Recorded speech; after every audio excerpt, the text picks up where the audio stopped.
네, 5월 25일입니다. 지금부터 시향 간단히 주간 시향 말씀드리겠습니다. 이제 섹터별로 한 바퀴 돌 건데요. 우선 우리 증시에서 시가총액이 가장 큰 반도체 섹터 슬금슬금 오르고 있습니다. 제가 그때는 예전에는 뭐 적자 많이 나고 그래서 막 안 좋다고. 근데 그 적자 많이 난 이유가 그 가행 생산을 일부 비대면 시절은 이번은 슈퍼사이클이다 이러면서 너무 많이 생산해 놨던 그 이유가 하나 있었으니까 이제 감산을 결정을 하셨으니까 이제는 그 디램 가격이 오를 일밖에 없는 거죠. 거기에다가 이제 오렌 버핏님께서도 그 TSMC에 대해서 그렇게 업황이 좋잖아요. 좋은데도 불구하고 그걸 줄이셨다고 그러니까 글로벌에서 대만은 TSMC에 대한 비중을 좀 줄이고 혹은 그러니까 반도체를 뭘 살 때 이제 한국의 삼성전자를 사려는 수요가 펀더멘탈이 있었다는 거죠. 그래서 그 수급적인 요인도 존재하고 있었고 그래서 제가 연초부터 계속 이제 삼성전자는 사야 된다, 사셔도 된다라고 말씀드렸고 그 대신에 얘는 이제 상승폭이 막 우리 좋아하는 그 어떤 섹터들처럼 막 이렇게는 안 가죠. 워낙 시총이 크니까. 그러니까 삼성전자하고 하이닉스를 더하면 시총이 한 500조 정도는 됩니다. 지금 우선주 포함해서 우선주가 한 40조, 50조 정도 되니까 대충 그렇습니다. 그 뒤에 이제 뭐 전공공, 후공정 하는 애들은 삼성전자보다 더 많이 오르고 있죠 지금. 근데 그거 돌고래 여러분들 조심하셔야 돼요. 나중에 거꾸로 내릴 때는 더 많이 내린다고 그게. 그래서 저는 사람이 왜 그런지 모르겠는데 저는 그냥 반도체가 좋다 이러면 뭐 삼성전자 사거나 계속 해잉 사지 그 밑단에 그 을기업에 대해서는 제가 관심이 별로 없는 사람이라 그리고 또 장기적인 주가의 궤적을 보시면 제 말이 맞아요. 밑단에 을기업들이 장기적인 주가 궤적이 삼성전자에 비해서 현저하게 언더퍼폼 합니다. 그래서 좋으면은 1등 주식을 사는 버릇을 자꾸 들이면 훨씬 이제 안전하게 투자를 할 수 있죠. 거기 또 반도체 이쪽을 둘러싼 많은 뉴스들이 있어요. 최근 들어서. 얼마 전에 소개시켜 드렸던 뭐 EU에서 13조 들여가지고 뭐 공장 짓는다는 얘기도 있었고, 그 다음 또 그 생산 기지를 일본으로 또 옮기고자 하는 TSMC 측의 시도도 있고, 또 하나는 이제 미국의 마이크론 테크놀로지에 대해서 이제 중국에서 너네 칩 안에 스파이 기능이 있는 것 같다 이러면서 여기 와서 팔지 마, 뭐 이런 식으로 지금 얘기를 하는 거죠. 그래서 그 마이크론 테크놀로지 전체 매출에서 중국이 차지하는 게 뭐 11%인가 얼마 된대요. 근데 그러니까 또 이제 미국에서는 또 화가 날 거 아니에요. 그러면 마이크론 테크놀로지 거를 못 쓰게 되면 디램은 그 나머지는 하이닉스하고 삼성전자밖에 없어요. 글로벌의 메이커가. 물론 중국 내에도 있는데 그냥 아직 엄청나게 로우 퀄리티 그러니까 그 메모리 집적도가 훨씬 우리께 10나노 뭐 그런 판이니까 거기 뭐 40나노, 50나노 그러니까 나노가 위로 갈수록 부피가 많아진다는 얘기고 전력 소모량이 많다는 거예요. 그러면 경쟁력 자체가 많이 떨어지겠죠, 그죠? 모든 IT 제품들은 경박 단소화해 가잖아요. 거기 또 열이 많이 나고 이러면 전력 소비가 많고 그러면 휴대하는 것들이 전력 소비가 많아지면 충전 시간이 엄청 길어져야 되고 배터리 소비가 빨라져 버리잖아요. 그러면 핸드폰 우리 옛날에 처음 나올 때는 아이고 핸드폰 충전해서 서너 시간 지나고 나면 또 삐뽀 전기 주세요 이런데 요새는 막 길게 가잖아요. 그게 이제 배터리 산업의 발전도 있고 점점 이제 삼원계 쪽이 뭐 구반반까지 올라와 있으니까 그것도 있고 또 하나가 이제 반도체 쪽도 많이 기여를 하고 있는 거죠. 전력 소모량이 줄어드니까. 그래서 이런저런 이유로 반도체 섹터가 좋은데 거기다가 이제 미국의 엔비디아가 어제 장 끝나고 실적을 발표하고 실적이 예상보다 뭐 엄청 잘 나왔어요. 그 주당 그게 큰 서프라이즈가 한 10% 이상 서프라이즈가 났고 91센트를 예상했는데 1.03이든가 뭐 그렇게 서프라이즈 나왔고 시간에서 지금 20% 가까이 오르고 있어요. 그게 이제 우리 시장에 또 일부가 반영이 되는 거죠. 여러분 그 엔비디아가요 시가총액이 만약에 진짜 오늘 본장에서 20% 높은 대로 끝나면 시가총액이 1,200조예요. 1,200조라고요. 삼성전자 하이닉스 곱하기 2. 뭐 얼마가 되는 거죠? 2.4가 되는 거예요. 그런데니까 총 매출 규모는 삼성전자는 우리 하이닉스보다 더 덜하지만 대신 마진이 더 높은 마진을. 거기다 이분들이 다음 분기 가이던스를 또 내는데 시장 컨센서스보다 그 가이던스조차도 위로 한참 가 있을 때. 그래서 제가 챗GPT 이거 강의 드릴 때 옛날 그 제 강의 보시면 나와요. 이게 정작 돈은 반도체 회사들이 벌 거라고. 엔비디아의 주력 제품은 GPU라고 그래서 그래픽 프로세싱 뭐 유닛인가 뭐 그런 거예요. 그러니까 반도체 중에서도 이제 이렇게 그림이나 이런 걸 빨리빨리 이해케 하는 그런 그 우리가 메모리 그 프로세서죠. CPU, GPU 이렇게 있지 않습니까? 우리 옛날에는 CPU가 거의 메인이었는데 이제 점점 AI나 이런 쪽이 도표를 이해해야 되고 그림을 이해해야 되고 한꺼번에 병렬 처리를 해야 되니까 GPU 수요가 급증하고 있는 거죠. 그러면서 얘는 뭐 PER이 뭐 엄청나요. 진짜 미국도 성장 좀 무지무지 좋아해. 하여튼 그래서 시가총액이 좀 있으면 1,200조가 돼요. 아니 그러면 외국인 투자가들이 한국의 반도체 회사를 안 사겠냐고. 앞으로도 저는 살 것 같아요. 그래서 제가 조금 사 보셔야 된다. 안 좋은 얘기 많이 나오지만 이제 하반기부터는 뭐가 점점 반도체가 또 돌아설 거고요.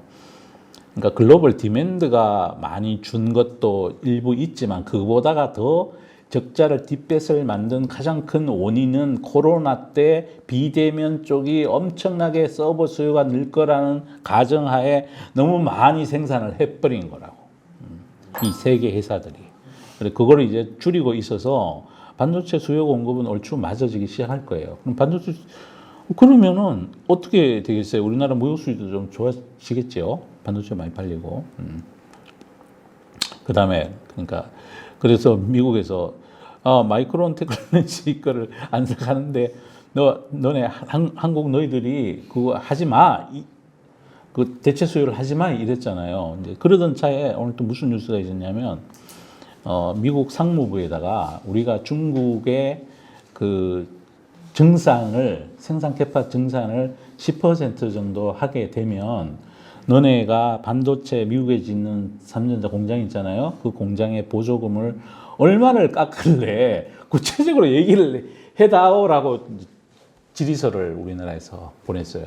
그 이제 뭐 조만간 답이 나오겠죠. 근데 어쨌든 불확실성이 하나 둘 사라지는 거죠. 이 섹터는 쉽게 안 부러워질 것 같고요. 앞으로 하반기 지나고 뭐 또 내년 되고 이래서 진짜 이익이 많이 나기 시작하면 여기 돌고래 여러분들은 지금 그때 되면 좀 줄이셔야 돼. 그때 줄이려면 언제 사야 된다? 지금 사야 되는 거죠.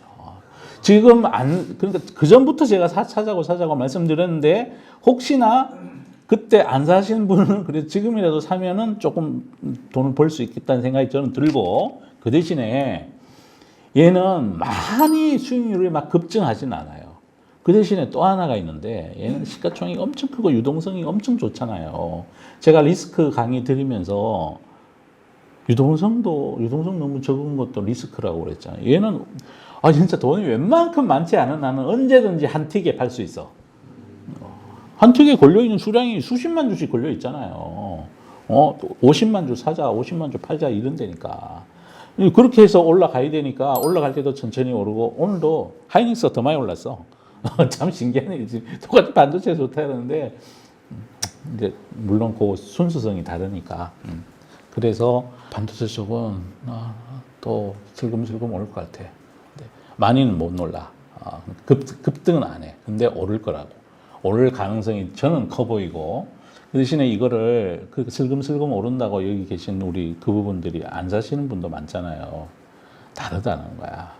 리스크 프리미엄을 감안했을 때 리스크 대비 리턴을 감안했을 때는 우량한 자산이니까 천천히 오른다 그래서 이거 안 사고 그 돈으로 많이 올 것 같은 시가총액 작은 거에 잘못 쫓아다니다가는 매번 쭉 터지니까 쭉 터진다고. 테마주 쫓아다니고. 그런보다는 이게 훨씬 안전하다는 거죠. 그런 쪽에 말씀을 드리고 이제 그 다음에 이제 자동차 섹터, 자동차도 제법 큰 섹터니까 제가 이제 자동차하고 그 2차 전지 함께 말씀드려야 될 것 같아. 이제 그게 어차피 같이 연결되어 있는 거니까 주요 이제 메인 우리나라 자동차 그러면 현대차 그룹을 빼놓고 얘기할 수 없는 거죠. 그래서 뭐 정부에서 보조금 주고 그런다 해서 한때 PER 뭐 거기까지 좀 위로 좀 올라갔다가 또 전체 시향이 이러니까 이 펀드 매니저들이나 외국인도 다 마찬가지인데요. 삼성전자가 올라갈 것 같은 생각이 들면 다른 주식을 팔아야 되니까 이분들이 팔아야 된다고 팔아야 된다고. 그래서 삼성전자가 많이 오르는 날은요, 여러분 신기한 현상이 있는데요. 삼성전자만 그리고 한 2%, 3% 이거 오르잖아요. 그럼 다른 주식들 다 죽어요. 시퍼래요. 뭘 팔아서 소싱을 해서 그러니까 사람들이 펀드 매니저들도 그러고 그리고 삼성전자는 언제든지 팔 수가 있잖아요. 쉽게 시세를 죽이지 않고 팔 수 있으니까 뭐 살 게 또 이게 우리 개인 투자가만 그런 게 아니라 기관 투자가들도 팔란 기가 많거든요. 그래서 삼성전자 시가총액 비중이 20%다 예를 들어. 그런데 얘가 한동안 쉴 것 같아. 그래가지고 팔아놨단 말이야. 비중을 예를 들어 뭐 15로 맞춰놨어. 근데 삼성전자 지금 또 올라갈 것 같아. 그러면 20까지 올려야 되잖아요. 근데 삼성전자를 팔고 개별 주식을 살 때는 즐거웠지 뭐.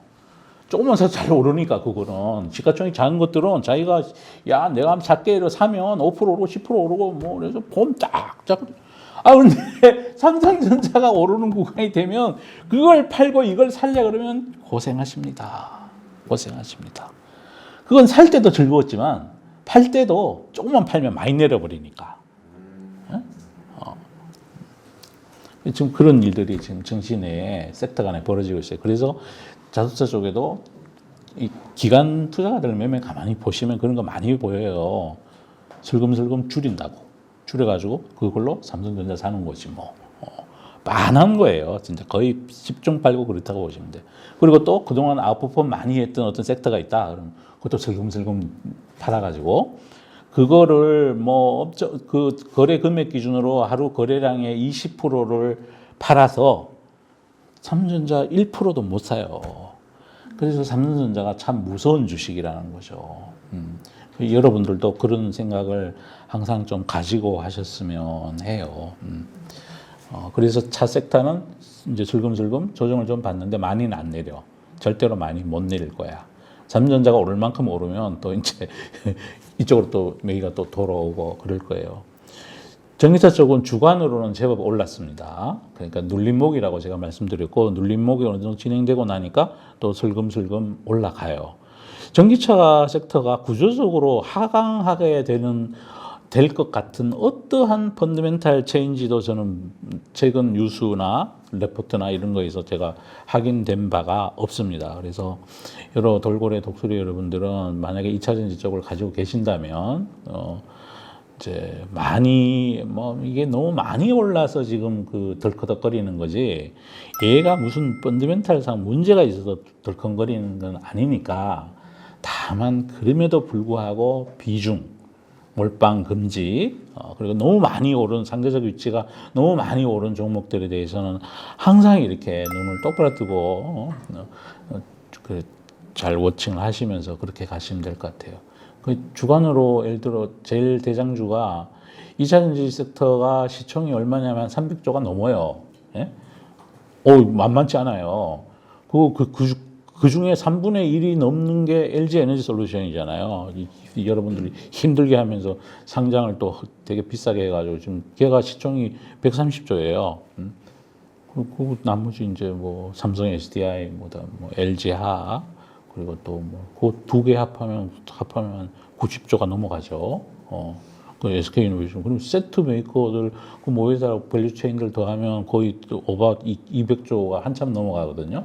거기다가 이제 뭐 또 새롭게 하는 양극재 회사들 이런 거 다 더하면 시총이 이쪽 섹터가 전체에 한 300조는 넘어가는 거죠. 특히 코스닥에는 그 에코프로 BM하고 에코프로가 그 시가총액 1등 뭐 그 근처에 있잖아요. 그래서 제가 깨알팁 하나 알려드릴까요? 진짜 여러분 우리 점심시간은요 홍콩, 싱가포르 기준으로는 11시예요. 그리고 여러 돌고래 독수리 여러분들이 밥 먹으러 간 사이에 점심시간 되면 거의 영업일수 10일 중에 7영업일, 8영업일은 선물을 밀어버려요. 코스닥 선물을 밀어버려요. 코스닥 선물을. 그러니까 현물을 매매하는 것보다 선물을 하면 그러니까 걔들이 코스닥 선물을 밀어버리면 한국의 인덱스 하시는 분들이 또 외국인 인덱스 하는 홍콩에 있는 분들 마찬가지고 에코프로 형제를 팔아요. 쫙 밀려가요. 근데 그 다음에 점심시간 끝나고 이제 돌아올 때쯤 되면 사람들이 이제 패닉에 빠져 있는 거죠. 이게 왜 갑자기 이렇게 아까 플러스 3%였는데 왜 이렇게 보합에 와 있지? 그럼 또 무서워지잖아요. 그럼 그때 또 슬금슬금 선물을 또 그 이익 실현을 해요. 진짜 여기 돌고래 독서리 여러분들 점심시간 잘 지키셔야 돼. 점심시간 진짜 잘 지켜야 돼요. 그 대신에요 또 신기한 현상이 또 하나가 있는데요. 포스코 퓨처엠 그 우리 저 예전 포스코 케미칼 좀 걔는 유가증권 시장에 있잖아요. 거래되는 곳이 걔는 코스닥 선물하고 관련이 없어. 그러다 보니까 얘는 수급적으로 상당히 유리한 거지. 그래서 저는 진짜 이 양극재 하는 잘하는 그 기업도 얼른 저 거래소로 좀 옮기셨으면 좋겠어. 그러면 수급적으로 훨씬 유리해지고 그 코스닥 선물의 장난에서 점심시간에 하는 그런 장난에서 노연할 수도 있고 우리 그 돌고래 독서리 여러분들도 훨씬 더 투자 성과가 낫지 않을까. 그 둘이 생산하는 캐파는 비슷한데 시총 차이는 되게 많이 나요. 그런 게 여기 있는 것 같아요. 자, 그래서 2차전지 쪽은 이제 아무 문제가 없어요. 다만 진짜 너무 많이 올랐잖아요. 그 너무 많이 올랐다는 얘기를 싫어하시는 분들도 계실 거예요. 여러분들 중에. 그런데 저도 투자를 오래 해왔지만 주식 사가지고 배에 올라가는 거 그거 쉽지 않아요. 제가 방송할 때보다 좀 배가 좀 올라가고 막 그랬었잖아. 이 섹터 전체가. 물론 안 오른 것도 있지만 그래서 그거에 대해서는 항상 마음속으로 여러분들이 내가 이게 막 벌 벌 때는 사지 말아야지 이런 생각을 하셔야 되고 비중을 지금 요 구간에서 너무 많이 들고 가시면 안 돼. 분산 투자 이렇게 하시고 이미 사갖고 계신 분들은 조금 기다리시면 제 생각에는 뭐 좋아질 거예요. 좋은 뉴스만 계속 나오는데 뭐 지구는 계속 뜨거워지고 있고 더 난리인데 거의 전기차 보급률이 뭐 저희 2030년에 그 60% 정도 기준으로 했을 때 작년도 전 세계 그 배터리 사용량 대비해서 한 8배가 늘더라고요. 3,200기가와트 정도가 컨센서스로는. 저는 그보다 더 많아서 한 4천이면은 이제 4테라라고 그러는 게 훨씬 편하죠. 그러니까 4테라 정도는 갈 것 같다. 그 중에 10%가 ESS 시장으로 갈 것 같고, 그 10%에 또 10%가 이런 모바일 쪽, 이런 쪽으로 갈 것 같은. 그럼 그 지금부터 한 8배, 9배 느는 건데요. 8배, 9배 는다고. 그 중에 이제 어떤 양극재에서는 그 중에 또 한 10% 가져갈 거고, 20% 점유비 가져갈 거고. 그거 지금 주가가 어떻게 내리겠냐고요. 전 장기적 아웃룩을 굉장히 좋게 생각합니다. 결국 우리나라의 반도체 인더스트리보다가 훨씬 더 커질 거다. 믿어 의심치 않습니다. 그래서 뭐 세부적인 거는 뭐 제가 다른 방송에 출연해서도 말씀을 몇 번 드리고 했으니까 참여해 보시고 오늘은 시장 한 바퀴 도는 거니까 그래서 조금 올랐는데 하여튼 어떤 경우에도 B2 몰빵 금지. 그러시면 안 돼. 그럼 제가 너무 불안해요. 불안해. 안 돼. 절대 그렇게 하지 마세요. 마이크론 제재 관련해서 질문 하나만 더 드릴게요. 네네네. 그래서 이번에 중국이 미국 마이크론 제재를 했고 또 미국 같은 경우에는 우리나라 기업한테 이제 마이크론이 빠지니까 그렇게 해서 이제 삼성전자나 하이닉스가 들어가지 않았으면 좋겠다라는 이제 뉘앙스를 풍겼다는 이야기를 들었어요. 근데 이제 만약에 우리나라가 그 마이크론이 빈 자리에 삼성전자랑 하이닉스가 들어가면 이제 반사수혜가 있을 수 있을 것 같은데 이 반사수혜로 인한 삼성전자나 아니면 하이닉스의 주가 상승에 대한 전망에 대해서 어떻게 생각하시는지 궁금해요. 그거는 뭐 그렇게 생각할 수 있어요. 그런데 가만히 한번 생각해 보시면 제가 이 연초부터 이제 세상의 변화 네 가지에다 신냉전 시대를 넣으면서 국가가 진영이 어떤 기업의 운명에 더 많이 개입하는 세상으로 바뀌어 갈 것 같다. 그래서 제가 넣어놓은 거 아니에요. 그런 현상들이 지금 생겨지는 거고. 그런데 미국은 우리하고 이제 동맹 관계잖아요. 자, 그러면 이제 저는 이럴 가능성이 크다고 생각하거든요. 삼성전자의 반도체를, 하이닉스의 반도체를 미국도 소비해 주잖아요.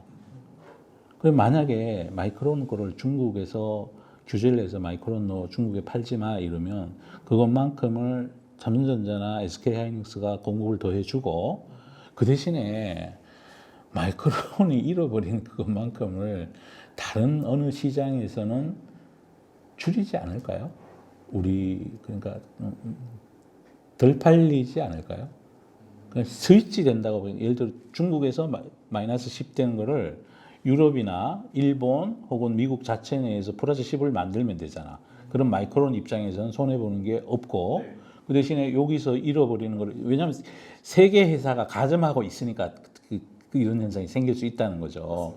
그러면 여기서 조금 잃은 거를 삼성전자, SK하이닉스 중국에서 플러스 10점 하고 다른 데서 조금 줄고 경기 좋아지고 그러면 다 윈윈하고 그렇지 않을까요?